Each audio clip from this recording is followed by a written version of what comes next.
I know that sounds like a crazy thing, maybe if you're in TradFi, to say like all of the world's capital markets will be on chain in 20 years and all capital formation will be on chain in 20 years. But if you went back to like 1995 and you said to everybody like, hey, look, all information flow is going to actually coalesce on the internet first and then get back propagated to TV, you would have said that sounds crazy. But like literally news breaks on like Truth Social or Twitter now, and then it gets backported to the news. Like if you listen to like ABC News, it's like a readout of what Twitter was yesterday. And so that's actually what happens over 20 years. Like the internet subsumes and consumes the legacy stuff. And so I think all capital markets move on chain, including venture capital and capital formation of all sorts. All right. Good afternoon, everybody. We are back with another Anchorage Digital X Space. This afternoon, we are talking about prime time for institutions, trading, credit, market structure, and more. I'm extremely blessed to be joined by one of my colleagues, as well as two incredible Anchorage Digital clients. I am the Chief Revenue Officer of the firm and extremely excited for the discussion. I'm going to turn it over to the other guests to introduce themselves. First, Yuri, please go ahead. Yeah, hello everybody. My name is Yuri Yanisov. I am the head of the Anchorage Digital Prime, and we started the first trading desk here at Anchorage back in 2019. In fact, Avicho from Electric Capital was our first ever client who executed a trade with Anchorage back in, I believe it was November, December of 2019. So very happy, obviously, to have you here. And today I will be talking about everything prime brokerage. All right, awesome. All right, Avichal, after that, can't go wrong from there. Please give us a little intro.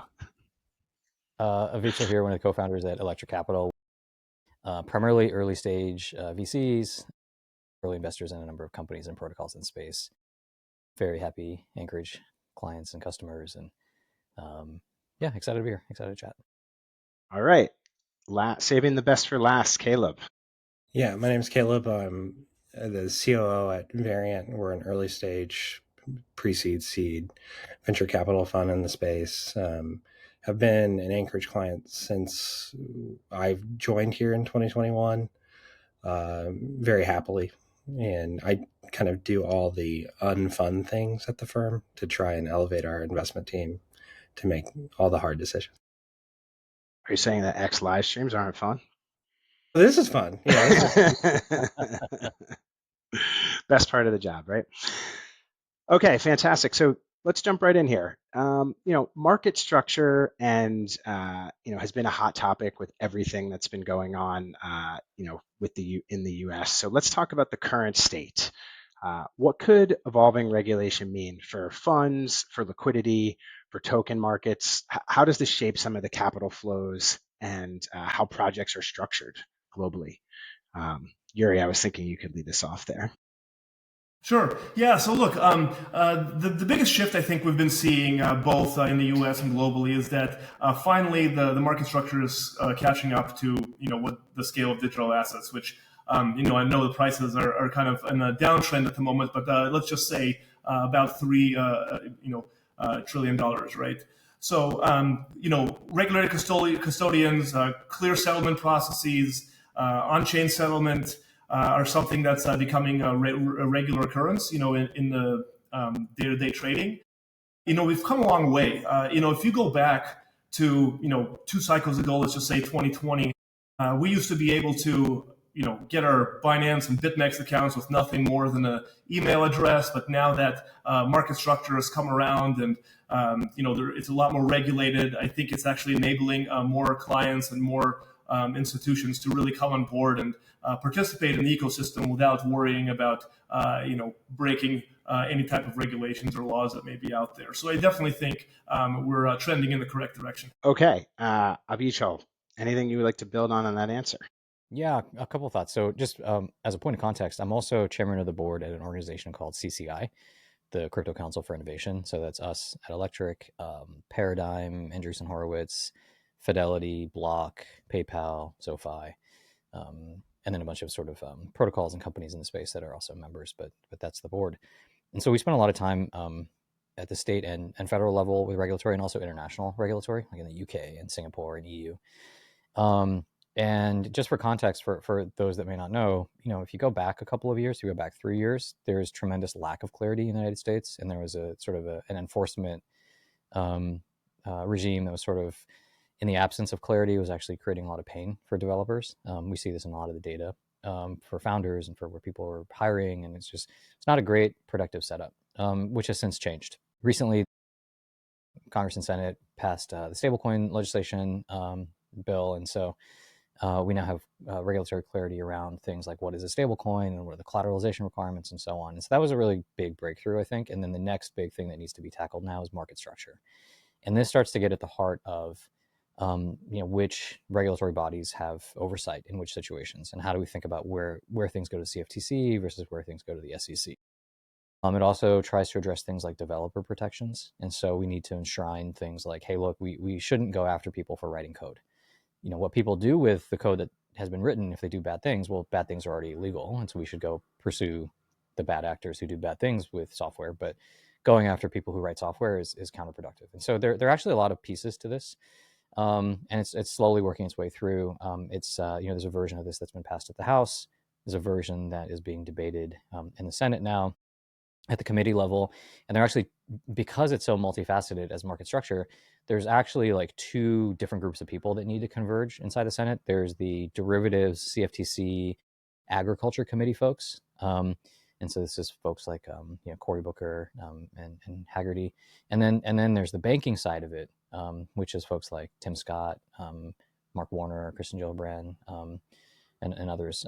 They're sort of trying to converge that.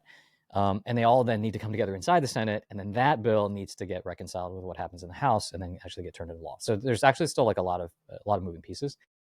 I've actually been surprised at how quickly it's moved, frankly. Like for something as gnarly as what is the entire fundamental market structure for an entire multi-trillion-dollar industry that hopefully is worth many tens of trillions of dollars, it's actually moved quite quickly, and so it's looking like maybe Q1-ish. We actually have some votes that can happen, and maybe this thing becomes real. There's a lot of specifics in there. TBD, which of those actually make it into law. Frankly, TBD, which of those are even the right answer, permanently speaking. I think it'll be really important for the industry to sort of plant a flag and say, hey, look, we're 80% of the way there. Like if you get most of what you want and you get regulatory clarity, to Yuri's point, I think what that lets happen is that the institutions can now finally come in. Because it's not that the rules are good or bad, or crypto is good or bad or anything. It's just the absence of clarity and that ambiguity makes it really hard for an institution, because you're going to spin up an org, you're going to hire 20 people, you're going to commit some resources to this, and then 18 months later you get rug pulled because the government changes its mind on something. That's not a viable way to build a business or invest as a business. And so I think what you really get is, once you know what some degree of baseline is, you can now have the real institutions, the banks, the brokerage houses, the custodians, like everybody can now start to say, okay, at least we roughly know what the rules are, and let's build. And then I think the second order effect that most people may not realize or think about is this allows the international markets to also have some clarity. And so now everybody else can kind of take their lead, right? Because we have the largest and deepest liquid markets in the world. And so I think a lot of other people will say, okay, these are roughly the rules now. And so if you're Singapore, if you're the EU, if you're the UK, if you're India, if you're Brazil, if you're Turkey, you start looking at this and saying, okay, maybe we should start to reconcile and converge. And so actually it sort of snaps the whole world, which is pretty remarkable that might happen in the next 12 months. Yeah. And by the way, we're already seeing a lot of the effects of what you just mentioned, Avicho, right? If you think about like just the Bitcoin volume alone, now we're seeing a lot more volume come from ETFs, which is more of a traditional finance wrapper, the digital asset treasuries, and then I think the most important one, just because you mentioned the CFTC, the IBIT options are actually more liquid than deribit options. I think that flipping, if you will, happened a few months ago, and it's never really looked back. So I think those things are very important for the maturation of the industry. Yeah, thank you. Excellent add-on point. I mean, so many things have evolved in the space, and just the whole concept of prime brokerage is one of them. I've been involved much more on the traditional finance side. If we go back, I'm aging myself a bit here, for 20 years. And I think it continues to change and shift. So I guess, Caleb, to you, how would you define prime brokerage? I've learned that it can mean a few different things depending on who you're talking to. So what are you looking for in a partner? What elements actually move the needle the most for you? Well, I think first off, we spend a lot of time running through various different models, looking at different risk, and sometimes take a long time to get to a decision. And having a desk or a broker that is a trusted advisor to us and is patient with us and will give us, the 50 different indicative pricings over 3 weeks before we like make a decision is really, really helpful. And then on the flip side, when we do go to execute something, the responsiveness, and that starts in just being available at all times of the day, every single day of the week. That's having a application and infrastructure internally at the brokerage that allows for frictionless movement of assets around, and to be quick on the trigger on that. And I honestly, like, Anchorage is the best at that.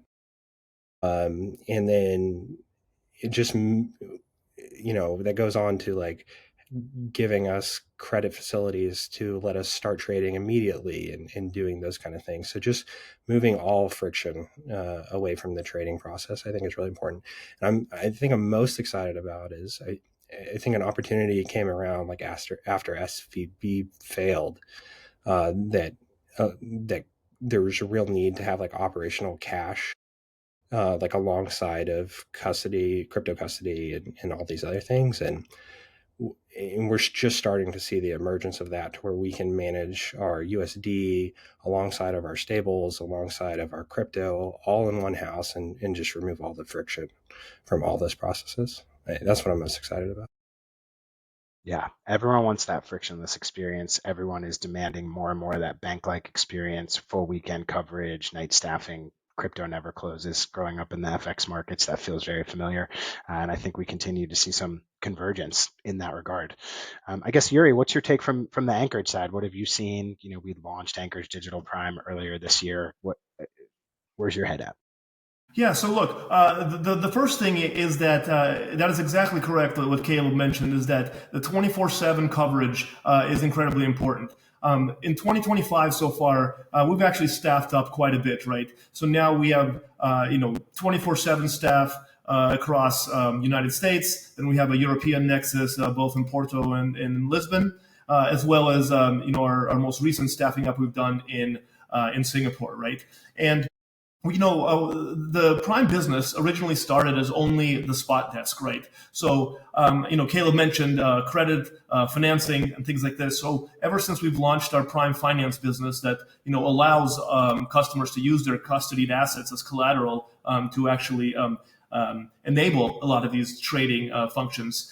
We've actually seen a lot more trading come through. And then we now have our third trading desk, which is our newest and actually the fastest growing business in Anchorage history, which is our derivatives desk. So you put all three of those things together, and then you can actually have like a very robust model that is able to support the clients. And we take immense pride in making sure that, if a client ever comes in, whether it's a trade order or just a kind of a random question on anything, we always make sure that we respond usually within 30 seconds or so. And, hopefully both Rachel and Caleb can attest to that. And that is just something that I think really separates us from the rest of the pack. All right. So Avichal, back over to you first here. I want to open this one up to everybody, but the institutionalization of the crypto market continues to happen, especially over the past 12 to 18 months. And there's roles, I think, for everybody, whether it's exchanges, market makers, OTC desks, PBs. Anchorage does try to wear a bunch of these different hats, but who are the key players to you? Not necessarily firm specific as much as how do all these pieces fit together? And when you're trying to map out the landscape, how would you explain it to somebody?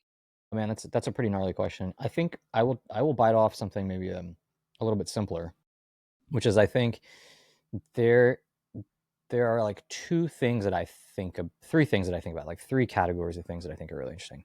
So one is what we were just talking about here, which is kind of the underlying infrastructure in some sense, which is the primes, the trading desks, the ability for USDC or for crypto collateral, Bitcoin or ETH, to be collateral, and just kind of the plumbing of it all.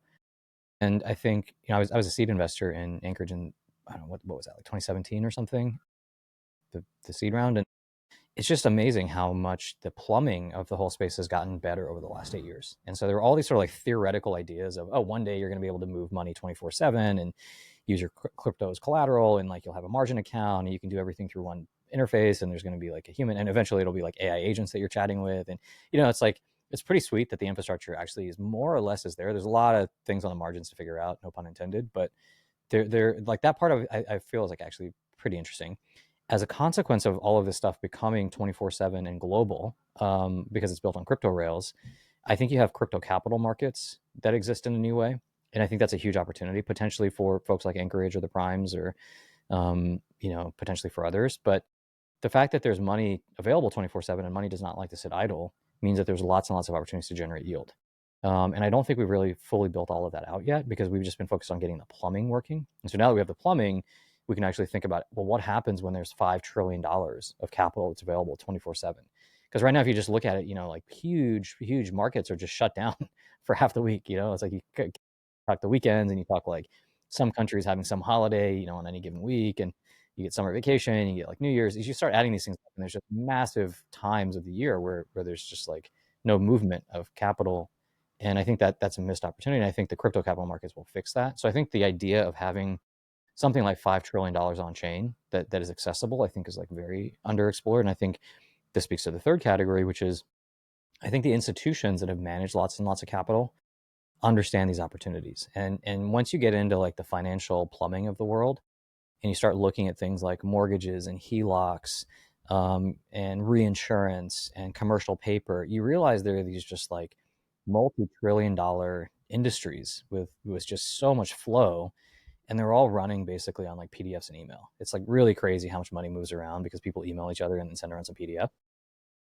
And all of that has to become tokenized and digitized and put on crypto rails. And the people who have built the plumbing, I think, are really well positioned to facilitate all of that. And so what does the world look like when any business can get credit or borrow money 24/7 anywhere in the world? And what does it mean on the other side of that market, where people can lend into these markets and have access to products to generate yield and generate returns that they otherwise would not have had access to? Because previously it was a bunch of like big banks. It was like the 5 big banks in New York doing a bunch of stuff amongst themselves. And that whole market sort of now opens up.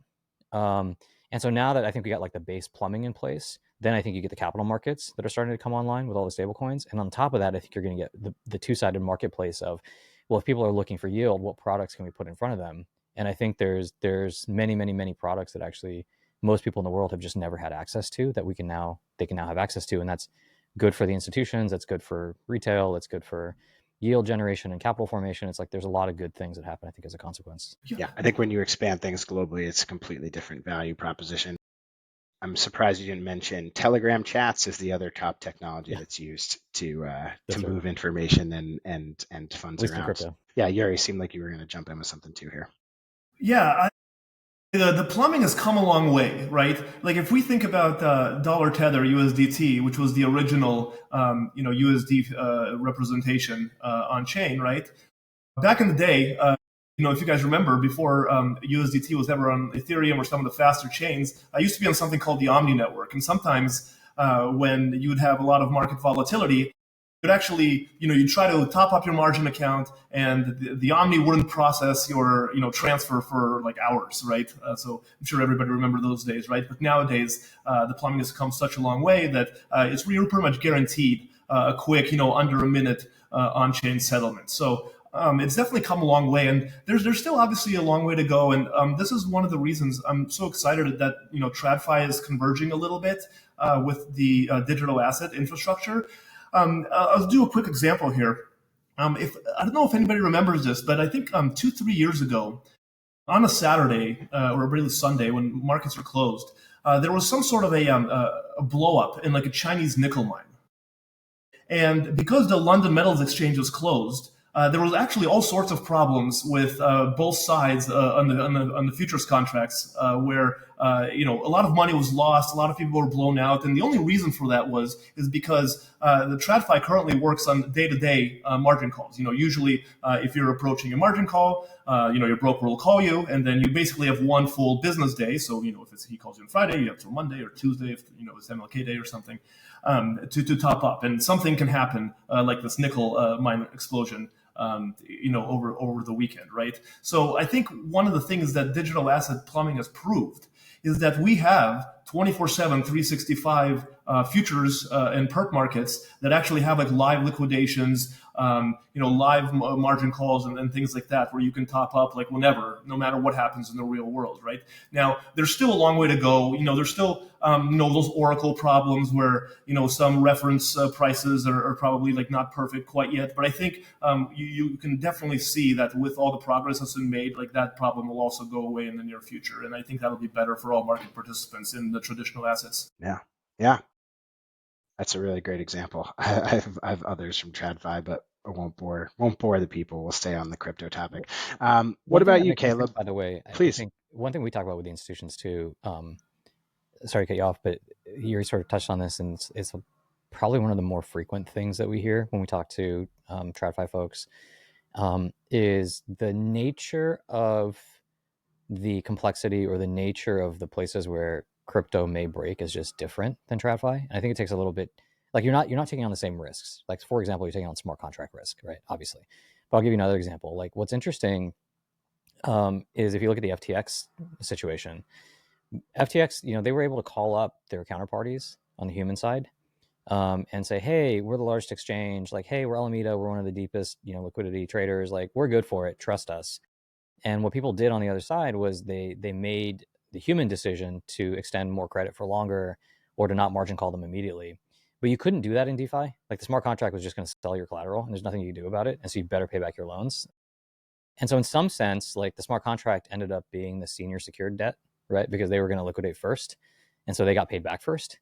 And so people in DeFi actually didn't eat the losses the same way that FTX creditors ended up having to like hold those, those things on the other side. And that's not to say one is better than the other. It's not intended in that way. It's more that like, I think you have to understand that the risks are different and the trade-offs are different. And I think what's going to be really interesting is that I don't think you can like strictly copy paste out of the old world and say, oh, in the crypto world, we're just going to do the exact same thing, except now we're doing stable coins. It's actually not that simple.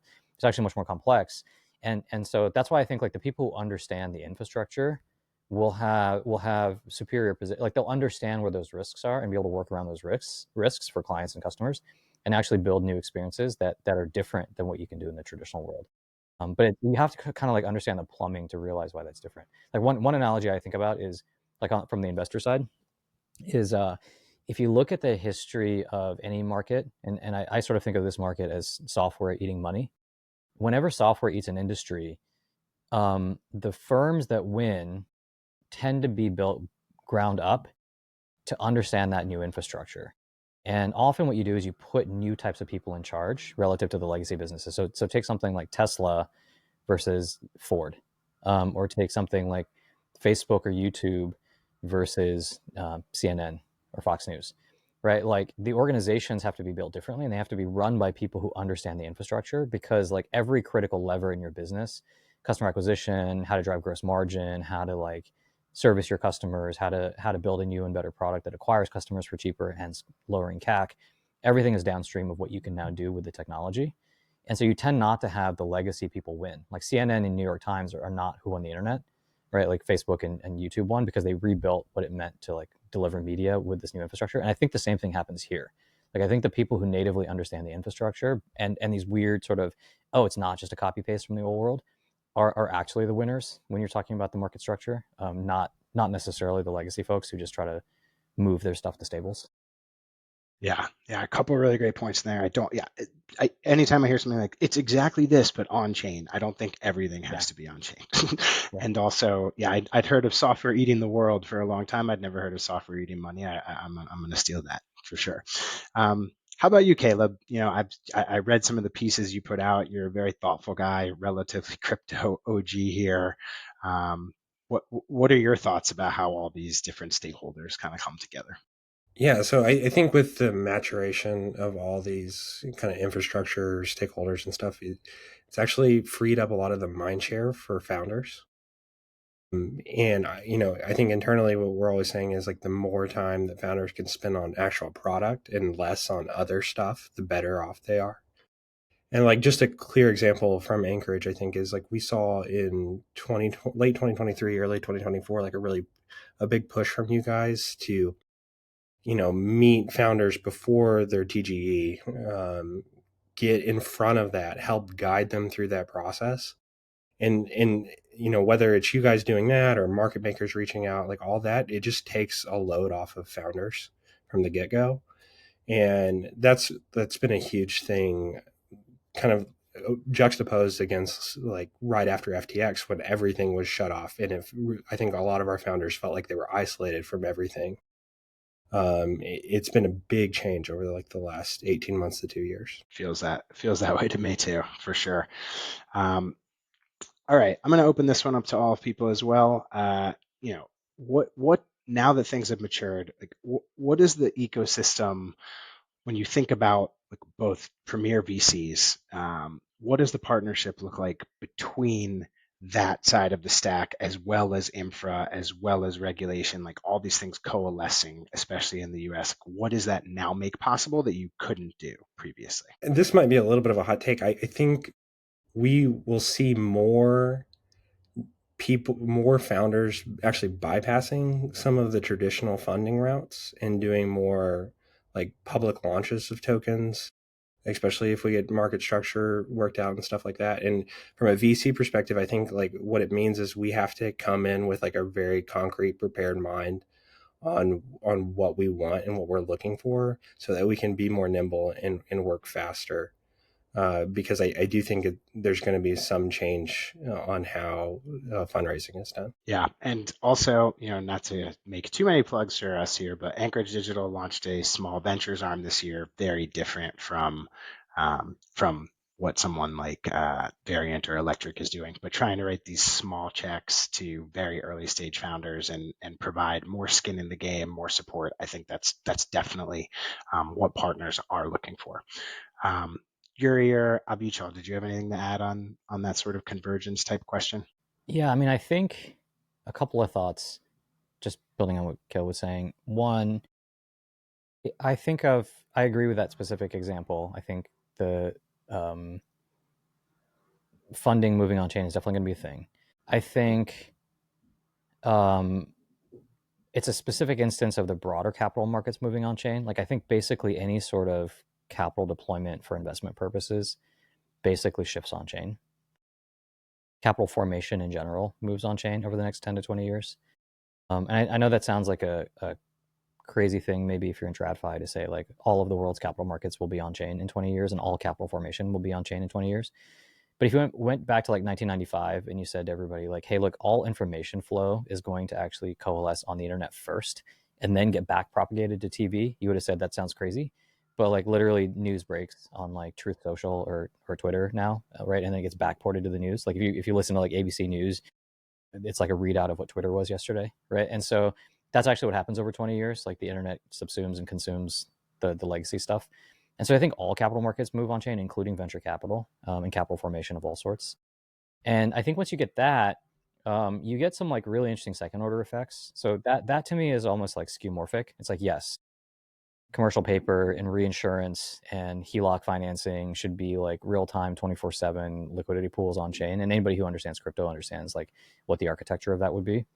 But I also think you get really interesting things like, well, now with things like X402, I can actually pay to an API endpoint because everybody has a wallet. And so I can pay like micropayments and stable coins and pay for some like real-time service to unlock, which you couldn't do on the original internet. It was like one of the failings of the original internet is there's no money protocol. And so now you could have AI agents that pay for stuff. They could pay for data. Or you could have AI agents like pay each other. Or you could pay an AI agent, or it could pay you, right? And now all the money can kind of flow over the internet into your browser, which is pretty wild. And if you can start to do that, I think you start opening up things like computational resources. So now I can just like pay for compute on demand. And in some sense, money and compute are like the two really base utilities of the new world. Because if you have access to money, you can move money around, and you have access to compute on demand, whether it's GPUs or CPUs or storage or whatever, you can kind of do anything, right? Especially in a world where you have super intelligent AI that can write code for you on the fly and create an app that does whatever on the fly. And so like I think when you play this out 20 years, it gets really wild that money can flow 24/7 in real time across protocols on the internet. because that's actually unlocks like entire new classes of software that I don't even think we've fully conceptualized yet. Yeah, as someone who struggled quite a bit through Comp Sci 101 back in college, yeah, it's incredible to think about how far things have come. I have a couple more questions here, but Yuri, did you want to add anything on this point before we move on? Yeah, look, I think we really need to think about like what tokenomics are, right? So maybe we start with a little bit of a trip back in history. The first equities can be traced back, I guess, to like the 1600s, right, with the Dutch East India Company back in Amsterdam, right? And since then, equities now are in 30 trillion asset class, give or take, right? Bonds are around 140 trillion. Real estate, I think, is something around like 400 trillion. And then crypto, like I kind of said with my beginning comment, right, is 3.2, which is like a tiny fraction, right? So what tokens are going to look like in the future because they are programmable and because they can move in these like transparent rails. There's like a lot of imagination, right? There's basically like the way I think about it, there's three pillars of a token, right? There's like the supply schedule, there's like the value capture, meaning there's like tangible things like fee shares, like buybacks, utility, voting rights, and also intangible things like the attention economy that we're all kind of used to here in crypto and branding. And then like the demand incentives, meaning like the user behavior, performance incentives. And today, I kind of feel that the tokens are shifting from valueless, meaning like the faux governance, where the governance teams kind of vote for everything because the actual holders kind of don't really care to keep up. So it's kind of captured by the teams, right? To things like value distribution. Like I think Hyperliquid, the Hype token, is like a great example of, they bought back, I think, something like 600 million of their token with fees, which is like a direct mechanism to provide value. Right? Like Uniswap, I believe, just announced, or recently, I think it was just last week or maybe earlier this week, that they're actually going to finally do the fee switch. You kind of had these long in history, I guess, points and long airdrop farming programs. I think things are going to be a little bit more public now, like especially with the token sales. We kind of see it recently with Monad and Mega ETH, right? And then the types of tokens will also expand. We've kind of seen a lot of these monetary assets like stable coins come alive, right? These equity-like assets, utility, and things like that. And there are still challenges, obviously, right? There's still a little bit of regulatory uncertainty, which is like why I'm super excited about what the Clarity Act is going to look like. And a lot of misaligned incentives that I think like we can definitely work on. So I think tokenomics is really going to be the next like 5 to 10 years. So I kind of perfect that and move everything on chain. Okay, come for the crypto alpha, stay for the 15th and 16th century European history lesson. How about that? Okay, so we've talked a lot about what's been going well and what has been built. Now, if we think about, you touched a bit on it with the token design, so perhaps a good segue here. What do we need to do over the next, call it 1 to 3 years, to fill the current gaps? What's still slowing down strategy? What are the emerging areas of opportunity to really make sure we're firing on all cylinders?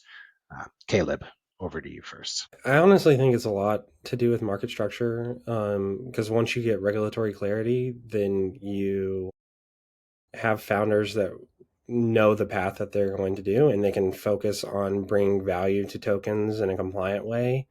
And like, to me, that's just like making sure that people want to use their products. And, I think we saw a lot, and hopefully this will get fixed, whether it's where the founder has to, if they launch a token, kind of has to step away from the product that they're building for regulatory, like, risk management, so to speak. And it's way too early in the process a lot of times for them to be doing that.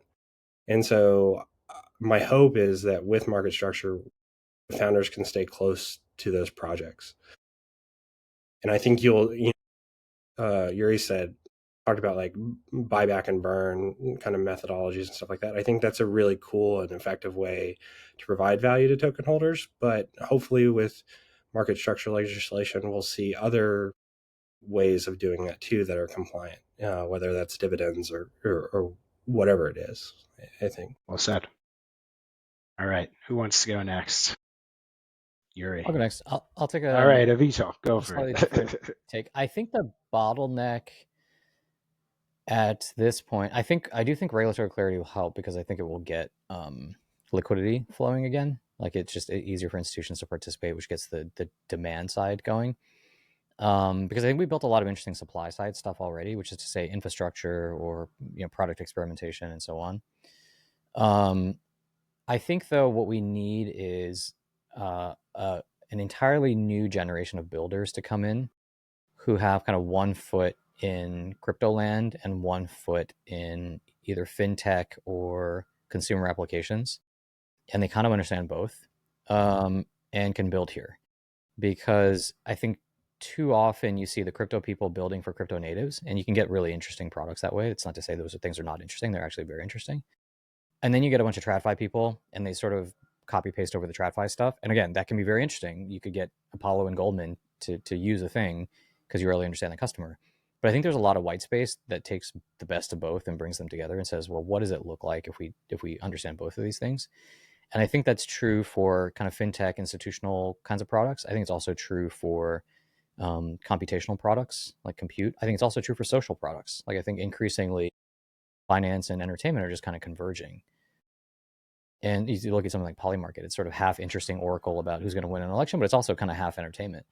So, I think people that have some intuition for how to build either in consumer or how to build open source software and computational platforms like AWS, people who understand fintech and TradFi, but who also understand crypto, like that intersection of the I think is really interesting and underexplored because there are not that many people that understand both. Yeah, so we just need to find people who know Rust, Solidity, Move, C, and Python, and we'll be all set.